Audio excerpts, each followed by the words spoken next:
রাষ্ট্রকে অশান্ত করার জন্য সেপ্টেম্বর থেকে জামাত ইসলাম এবং এনসিপি তারা লং মার্চ পালন করবে এবং তারা শেখ হাসিনাকে ফিরে আসার সমস্ত পথ তৈরি করছে। জামাতের এমপি আব্দুল্লাহ মোহাম্মদ তাহের সাহেব তিনি গতকাল বলেছেন যে সরকারি দল অর্থাৎ বিএনপি আমাদের সাথে যে ধরনের আচরণ করছে সেটি শেখ হাসিনাও করে নাই।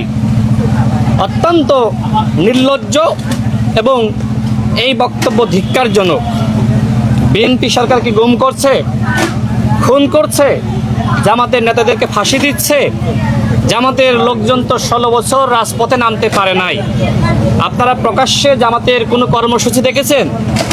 তারা হয়তো কিছু সংখ্যক, তারা হয়তো কখনো কখনো মাঠে নেমেছে 2 মিনিট, 3 মিনিট, সর্বোচ্চ 5 মিনিটের কর্মসূচি তারা পালন করেছে। এরপরে পুলিশ আসার আগেই বা আওয়ামী লীগের লোকজন টের পাওয়ার আগেই তাদের প্রোগ্রাম তারা শেষ করে দিয়েছে।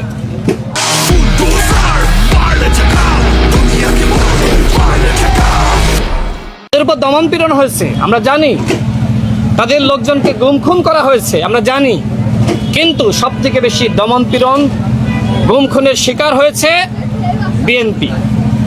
আজকে বিএনপি সরকার তাদেরকে ভালো রেখেছে, তারা ভালো আছে।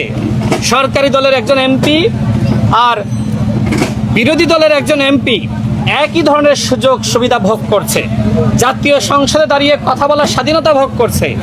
এর বাইরে রাজপথে দাঁড়িয়ে সরকারকে পতনের হুমকি দিচ্ছে। কেউ বলছে 1 মিনিটে, কেউ বলছে 7 দিনে, কেউ বলছে 3 দিনে, কেউ বলছে 16 দিনে। এই যে সেপ্টেম্বর মাসে তারা চট্টগ্রামে লং মার্চ কর্মসূচির ঘোষণা দিয়েছে। জামাতের উপরে যদি দমনপীড়ন করা হতো তাহলে কি তারা এই হুমকি ধামকি দেওয়ার সাহস পেত? এইভাবে কর্মসূচি ঘোষণা করতে পারত? এইভাবে জাতীয় সংসদে তারা এমপি হয়ে কথা বলতে পারত?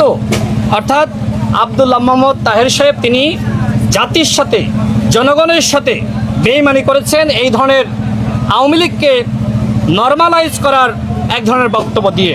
আমার কাছে মনে হয় যেহেতু আওয়ামী লীগ ডিসেম্বরে রাজপথে নামবে, শেখ হাসিনা বাংলাদেশে ফিরবে, এ ধরনের একটি ঘোষণা রয়েছে, রাষ্ট্রকে অশান্ত করার জন্য সেপ্টেম্বর থেকে জামাত ইসলাম এবং এনসিপি তারা লং মার্চ পালন করবে এবং তারা শেখ হাসিনাকে ফিরে আসার সমস্ত পথ তৈরি করছে।